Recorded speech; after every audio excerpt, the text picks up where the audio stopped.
Hello everyone, welcome back to my YouTube channel Savita's Igno Magic. Before starting today's topic, I just wanted to take a moment to thank each and every one of you who has subscribed, liked, and watched my videos over the past few days. Your support means the world to me, and I'm truly grateful for each view, like, and comment.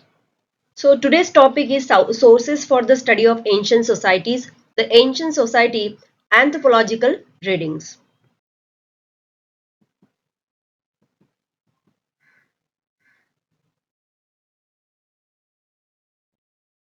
Discuss the sources for the study of ancient societies. How can one construct society through anthropological readings? In this question, you have to cover introduction, sources to reconstruct the social structure, epigraphy, numismatics, archaeology, literature, and the ancient society anthropological readings.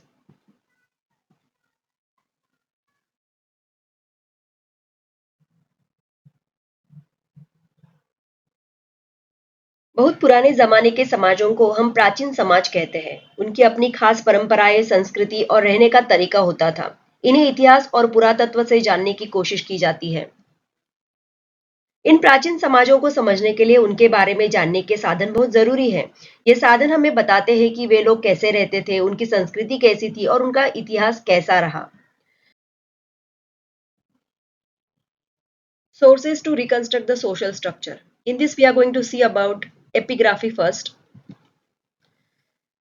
पुराने समाज को समझने का एक जरिया है शिलालेखों का अध्ययन, जिसे एपिग्राफी कहते हैं। ये शिलालेख पत्थर की टीकियों, धातु की प्लेटों, खंभों और गुफाओं की दीवारों पर लिखे मिलते हैं और ये रिलायबल सोर्सेस है एंशंट हिस्ट्री के। इन शिलालेखों में कई भाषाओं और कालखंडों की जानकारी छिपी होती है। कुछ शिलालेख राजनीति और धर्म के बारे में बताते हैं, तो कुछ सरकारी आदेश, किसी मेमोरियल या इतिहास से जुड़े होते हैं।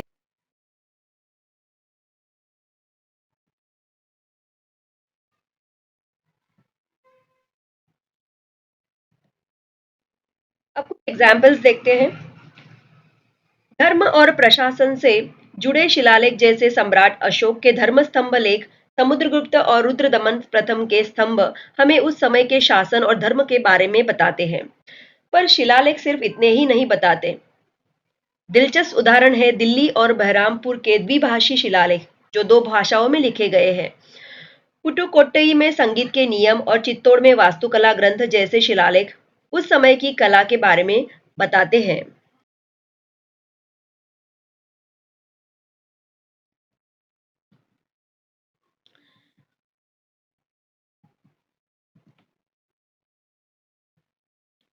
धातु की प्लेटों पर लिखे शिलालेख भी इतिहास की अनमोल जानकारी देते हैं। मंदासोर की तांबे की प्लेटें, सोहागोरा प्लेट, ऐहोल शिलालेख और उत्तरा मेरूर शिलालेख इसके कुछ उदाहरण हैं। ये शिलालेख उस समय के व्यापार, करों, मुद्रा और सामाजिक परिस्थितियों के बारे में बताते हैं। साथ ही राज्यों और साम्राज्यों की सीमाओं के बारे में भी जानकारी देते हैं।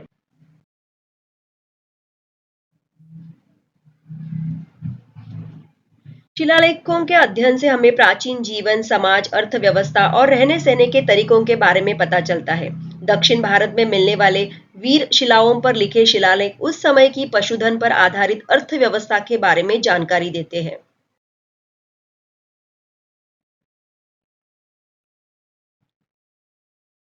अब बात करते हैं एक और चीज की जो हमें पुराने समाजों के बारे में बताती है, सिक्के। सिक्कों के अध्ययन को कहते हैं न्यूमिस्मैटिक्स। सोने, चांदी और तांबे के बने सिक्के उस समय की आर्थिक स्थिति के बारे में जानकारी देते हैं। साथ ही ये हमें यह भी बताते हैं कि चीजें किस कम क्रम में घटित हुई है, यानी क्रोनोलॉजी की जानकारी भी देते हैं।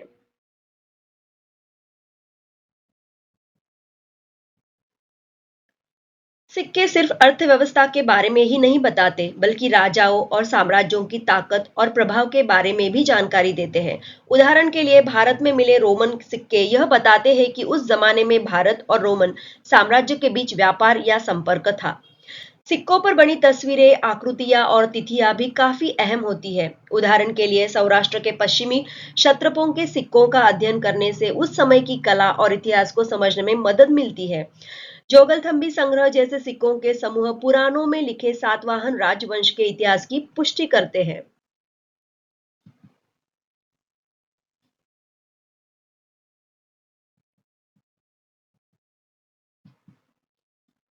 गुप्त साम्राज्य के दौरान सोने और चांदी के सिक्कों का चलन उस समय की मजबूत अर्थव्यवस्था का संकेत देता है।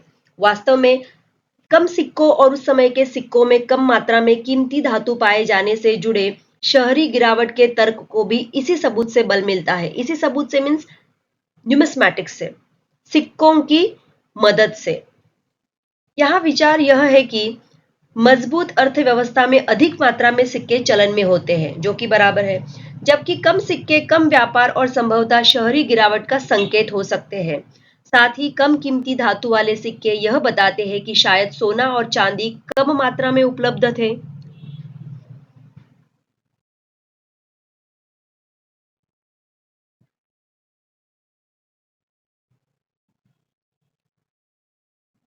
अब हम बात करते हैं पुरातत्व की, मीन्स आर्कियोलॉजी।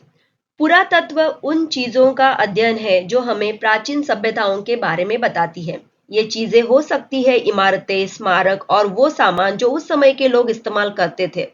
मिट्टी के बर्तन, मुहरे और यहाँ तक कि इंसानों की हड्डियां भी पुरातत्व का हिस्सा होती है। इन सब चीजों को जहां से भी खोजा जाता है, उस जगह और वस्तुओं को आपसी संबंध को समझने में ये बहुत मदद करती है।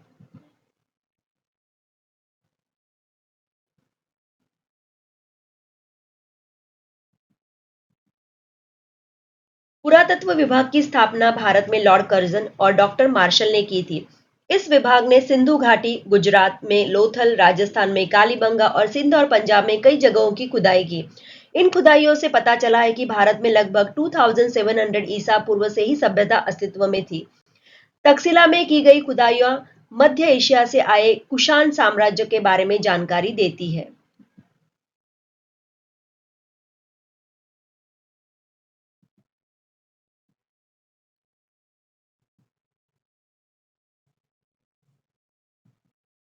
पुरातत्व हमें सिर्फ एक जगह की कहानी नहीं सुनाता, बल्कि ये हमें बताता है कि प्राचीन काल में दुनिया के अलग अलग हिस्सों के बीच कैसे संबंध थे। उदाहरण के लिए भारत में मिली इमारतों और स्मारकों की तुलना दुनिया के दूसरे हिस्सों में पाई गई चीजों से करने पर कुछ समानताएं देखने को मिलती है।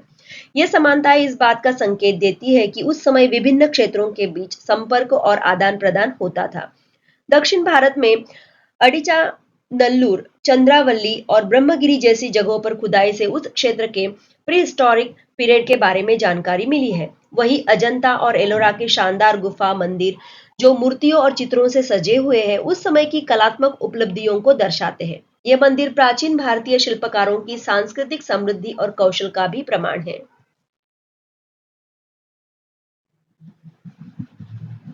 अब तक हमने शिलालेखों और पुरातत्व की खोजों के बारे में जाना।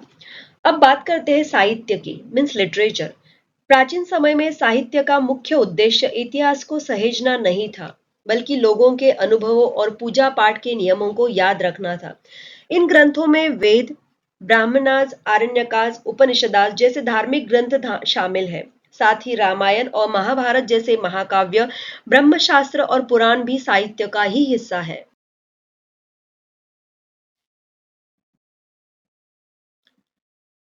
लेकिन प्राचीन साहित्य सिर्फ धर्म तक सीमित नहीं था। बौद्ध और जैन धर्म के ग्रंथ हमें उनकी परंपराओं के बारे में गहरी जानकारी देते हैं। ये ग्रंथ संस्कृत, पाली और प्राकृत जैसी भाषाओं में लिखे गए थे। ये ग्रंथ हमें उस समय के संगीत, नृत्य, चित्रकला, वास्तुकला और विभिन्न राजाओं के प्रशासन के बारे में भी जानकारी देते हैं। कौटिल्य का अर्थशास्त्र एक महत्वपूर्ण ग्रंथ है जो शासन और प्रशासन की व्यवस्थाओं को बताता है। दक्षिण भारत का संगम साहित्य प्राचीन समय वहां के जीवन का विस्तृत ब्यौरा देता है। यह समाज, संस्कृति और शासन के विभिन्न पहलुओं को समेटे हुए है। इसे इतिहास और संस्कृति को समझने का एक बहुमूल्य स्रोत माना जाता है। चलिए अब जानते हैं what is the meaning of the ancient society anthropological readings. यह उन समाजों को संदर्भित करता है जो बहुत पहले अस्तित्व में थे। इसका मतलब है कि हम प्राचीन लोगों के जीवन और उनके समाज को चलाने के तरीकों का अध्ययन कर रहे हैं। इस अध्ययन में हम उन चीजों का इस्तेमाल करते हैं जो उस समय से मिली है, जैसे औजार और लिखी हुई चीजें। इन चीजों से हमें उस समय के लोगों की परंपराओं, रीति रिवाजों और समाज के ढांचे के बारे में जानकारी मिलती है।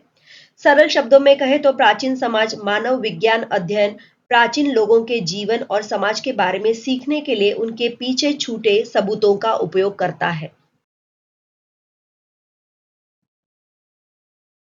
प्राचीन समाज शिकारी और संग्रहकर्ता, अर्ली सोसाइटीज हंटर गैदरर्स। बहुत पुराने जमाने में समाजों की शुरुआत शिकारी और संग्रहकर्ता समुदायों के रूप में हुई थी। ये लोग एक जगह से दूसरी जगह घूमते रहते थे। जंगल, पहाड़, नदियों के किनारे घूमते रहते थे ताकि उन्हें खाने के लिए हर चीज आसानी से मिल जाए। क्योंकि ये लोग एक जगह से दूसरी जगह जाते रहते थे, उनके आपसी रिश्ते ज्यादा समय तक चलने वाले नहीं होते थे।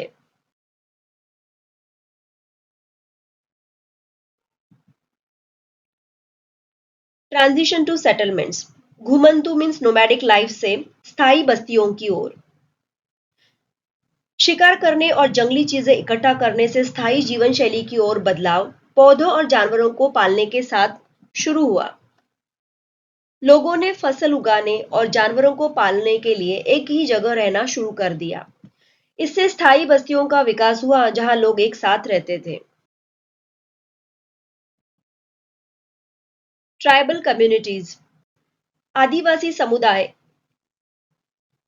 घुमंतु जीवन से मीन्स नोमैडिक लाइफ से स्थायी जीवन शैली की ओर बढ़ते हुए आदिवासी समुदाय विकसित हुए। ये एक तरह से स्थायी बस्तियों का ही एक रूप थे। आदिवासी समूह ऐसे लोगों के समूह थे जिनकी एक समान वंशावली मीन्स कॉमन एंसेस्ट्री, भाषा और रीति रिवाज हुआ करते थे। भले ही ये लोग अलग अलग गांव में रहते थे, लेकिन वे अपनी साझा वंशावली के कारण खुद को एक ही समुदाय का हिस्सा मानते थे।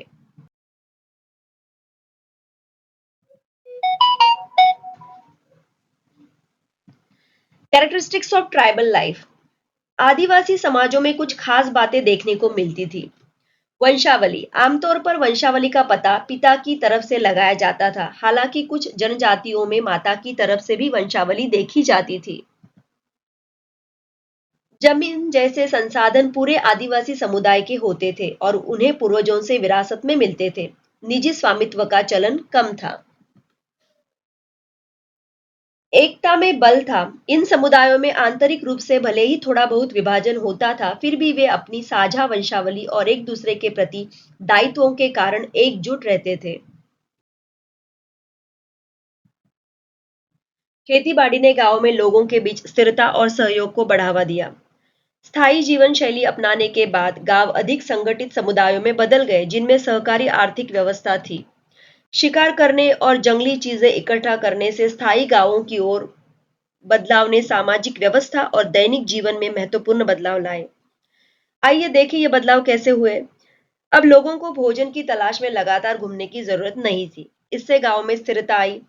फसल उगाने और जानवरों को पालने के लिए लोगों को एक साथ मिलकर काम करना पड़ता था। इससे गांव में सहयोग की भावना बढ़ी। गांव में एक आर्थिक व्यवस्था विकसित हुई। कुछ लोग खेती करते थे, कुछ शिल्पकारी करते थे, कुछ व्यापार करते थे। इस तरह हर किसी का अपना काम था और वे एक दूसरे के साथ चीजों का लेन देन करते थे।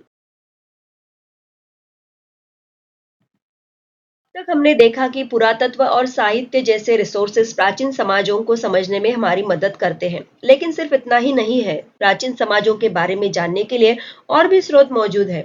आज हम बात कर रहे हैं यूनानी इतिहासकारों की, हाँ, ग्रीक हिस्टोरियंस की, जिन्होंने प्राचीन भारत समेत विभिन्न समाजों के बारे में लिखा था। कुछ महत्वपूर्ण यूनानी इतिहासकारों में शामिल है सेल्यूकस, हेरोडोटस, टिसिजस, मेगिस्थेनिस। इन इतिहासकारों ने अपनी लेखनी में प्राचीन सभ्यताओं की सांस्कृतिक परंपराओं, राजनीतिक ढांचे, सामाजिक रीति रिवाजों का वर्णन किया। उनकी लिखी चीजें हमें यह समझने में मदद करती है कि प्राचीन काल में समाज कैसे विकसित हुए और विभिन्न सभ्यताओं में किस तरह की सांस्कृतिक विविधता थी।